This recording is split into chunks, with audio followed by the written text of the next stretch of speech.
What's up, my inspiration? Strong people stand up for themselves, but the strongest people stand up for others.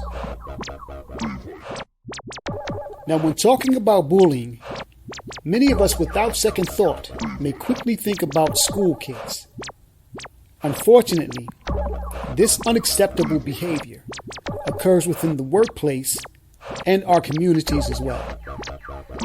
According to the National Center Against Bullying, they define bullying as an ongoing and deliberate misuse of power in relationships through repeated verbal, physical and/or social behavior that intends to cause physical, social and/or psychological harm. It can involve an individual or a group misusing their power, or perceived power, over one or more persons who feel unable to stop it from happening. And based on information researched, StopBullying.gov states that 2. Things need to happen for aggressive behavior to be considered bullying. 1. Power imbalance. The aggressor uses whatever advantages or power they have to harm or control others.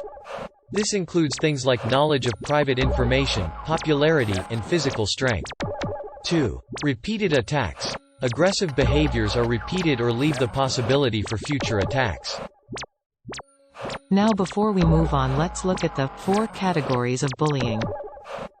There's physical bullying. This is the act of using physical strength to exert power over others by causing bodily harm or damaging belongings. This form of bullying is the easiest one to see. Examples would be hitting, shoving, or by force taking someone's belongings. Then there's verbal bullying. This is when individuals or groups use abusive language to hurt, insult, ridicule, or embarrass another person or group of people. This form of bullying can be just as powerful as physical bullying and lead to depression, low self-esteem, and other psychological issues. Examples would be teasing, name-calling, or inappropriate comments. Then there's social bullying, is when one party tries to harm the reputation or relationships of another party. It's generally done behind the victim's back and is one of the most difficult forms of bullying to detect. The aggressors are hard to identify. As gossip and rumors spread, it becomes difficult to pinpoint the source of them. Examples would be embarrassing someone in public or telling people not to be friends with someone. Finally, there's cyberbullying. It's a subdivision of social bullying, but it takes place over digital platforms such as smartphones, social media, tablets, and computers. This form of bullying is quite different as the information being disseminated is available 24/7 online and, in a lot of cases, remains there permanently.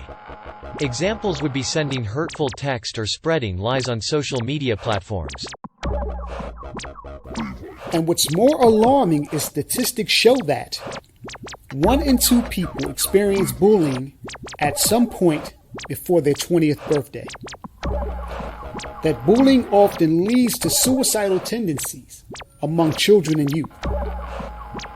That it can lead to psychological disorders related to depression, violent behavior, and drug abuse. And that victims of bullying by peers are 2.2 times more likely to develop suicidal tendency. Now, with that in mind, and a goal to combat bullying, here are 5 ways to deal with a bully. Be aware. It's important to know what defines bullying and whether you are the target of a bully. Know the different categories of bullying. It all starts with awareness. Understand. Understand your bully. Know their associates, friends, and how they operate. It's important to know that a bully generally desires 3 things: purpose, power, and control over your life. In addition, most need an audience. Take away these things from a bully and you will always have the upper hand. Now, on a different note, it's also important to understand why some people bully. 1. To pretend they are tough. 2. To try and get others to like them. 3. To hide their own fears. 4. They themselves are unhappy.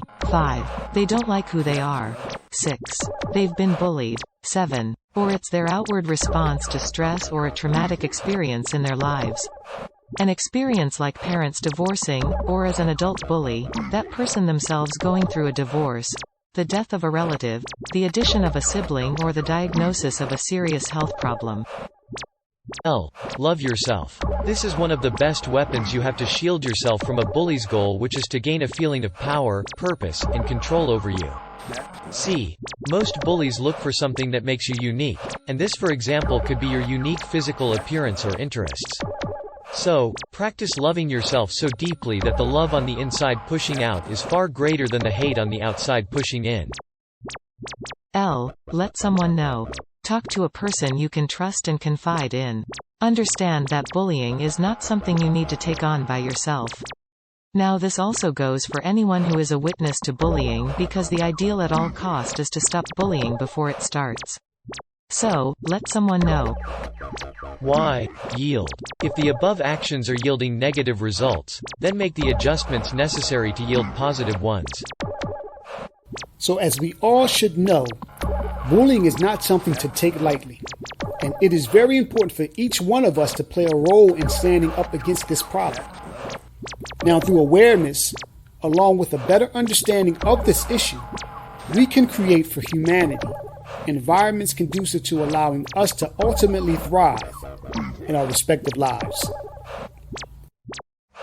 This is James Alexander, your mental health and wellness coach, aka your inspirational wordsmith, helping humanity rise, one word at a time. And remember, words are free. It's how you use them that might be costly. Have a phenomenal day. If you or someone you know is considering suicide, please contact the National Suicide Prevention Lifeline at 1-800-273-TALK. 8255, or text HELP to the crisis text line at 741741. Or go to suicidepreventionlifeline.org.